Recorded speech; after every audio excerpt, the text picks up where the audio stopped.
मेरा सवाल है कि भारत एक युवा देश है और आज हम जिन समस्याओं का सामना कर रहे हैं उनमें से एक सबसे बड़ी समस्या सेहत में गड़बड़ी की है, जिससे ये युवा देश जूझ रहा है। लाइफस्टाइल से जुड़ी बीमारियां दिन ब दिन बढ़ती जा रही हैं और असल में इससे देश की प्रोडक्टिविटी पर असर पड़ेगा।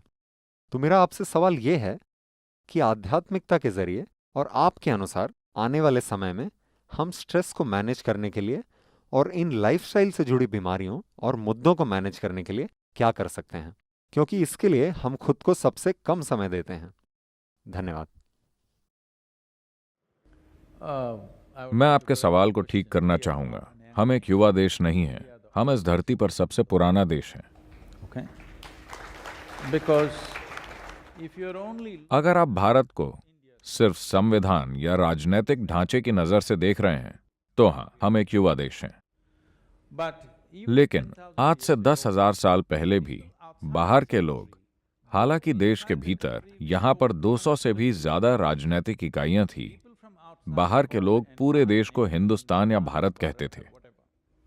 people recognize both inside and outside. This is बाहर के one लोग nation. और भीतर के भी इसे एक देश मानते थे, हालांकि यहाँ पर कई राजाओं या व्यवस्थाओं का शासन चलता था। हम एक देश बने अपने राजाओं के कारण नहीं या किसी संविधान के कारण नहीं। हम एक देश इसलिए बने क्योंकि हमने कभी किसी चीज पर विश्वास नहीं किया।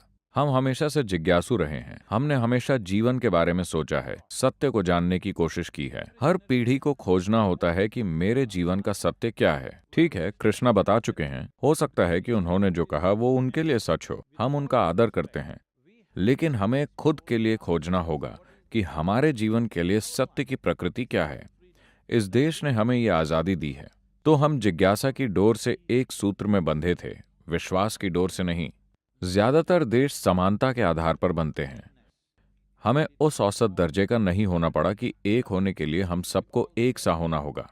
हर कोई अलग हो सकता है। एक ही परिवार में 5 लोग 5 अलग भगवानों की पूजा करते हैं, हमें कोई दिक्कत नहीं होती। तो ये एक अनोखा देश है। इसके इस चरित्र को नष्ट नहीं किया जाना चाहिए कि हर कोई जैसा वो चाहे वैसा हो सकता है और उसके बावजूद हम एक देश हैं। This nation has ये देश सबसे लंबे समय तक बना रहा है क्योंकि इसके भीतर कट्टरता नहीं है। अब हम ठोस सीमाएं बनाने की कोशिश कर रहे हैं। अगर ऐसा हुआ तो ये लंबे समय तक नहीं चलेगा। ये जान लेना बहुत जरूरी है। about सेहत के बारे में हमें हमेशा से पता रहा है कि सेहतमंद कैसे रहना है। for this अगर आपको लगता है कि इन 125 करोड़ लोगों के लिए आप अमेरिका जैसा हेल्थ केयर सिस्टम बना सकते हैं, states has तो आप नहीं जानते कि आप क्या बात कर रहे हैं। आपने इस देश को बिल्कुल नहीं देखा है और न ही आपने अमेरिका को देखा है, न ही आपने अमेरिका में मौजूद सिस्टम को देखा है। मुझे लगता है कि मौजूदा सरकार ने एक महत्वपूर्ण काम किया है आयुष मंत्रालय बनाकर। अभी इसके पास पर्याप्त फंड नहीं है, लेकिन जब इसके पास जरूरी फंड होंगे और अगर हम इसे ठीक से चला सकें, क्योंकि आयुष का पहला पायलट प्रोजेक्ट ईशा फाउंडेशन ने चलाया था करीब 8 साल पहले तमिलनाडु के नमक्कल जिले में।